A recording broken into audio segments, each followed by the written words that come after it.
चलो हम अद्भुत महाभारत की कहानी को याद करें। महायुद्ध की शुरुआत से पहले दुर्योधन को एक विकल्प प्रस्तुत किया गया। उसके पास या तो भगवान कृष्ण खुद हो सकते थे या फिर नारायणी सेना, 1 मिलियन से अधिक सैनिकों की एक शक्तिशाली सेना। भगवान कृष्ण की शौर्य और शक्ति को अनदेखा करते हुए दुर्योधन ने विचार किया कि संख्यात्मक अधिकार उसकी विजय की गारंटी देगा। क्या उसे पता था कि उसे क्या प्रतीक्षा कर रही है?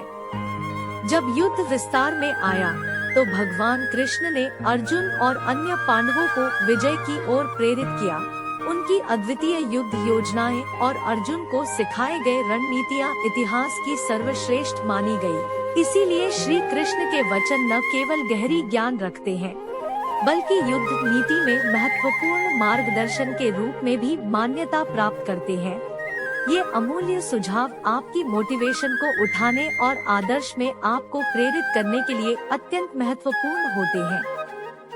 अहंकार करने पर इंसान की प्रतिष्ठा, वंश, वैभव तीनों ही समाप्त हो जाते हैं। जीवन में कभी भी किसी से अपनी तुलना मत कीजिए। आप जैसे हैं सर्वश्रेष्ठ है।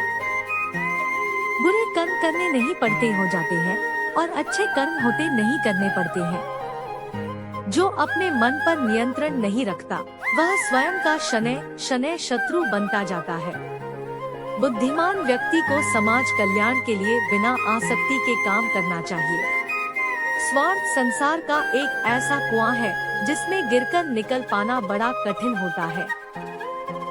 सेहत के लिए योग और किसी की जरूरत पर सहयोग दोनों से ही जीवन बदलता है। इस संसार में कुछ भी स्थायी नहीं है। संतुष्ट मन इस विश्व का सबसे बड़ा धन है। कर्म किए जाओ, फल की चिंता मत करो। भगवान प्रत्येक वस्तु में, प्रत्येक जीव में मौजूद है।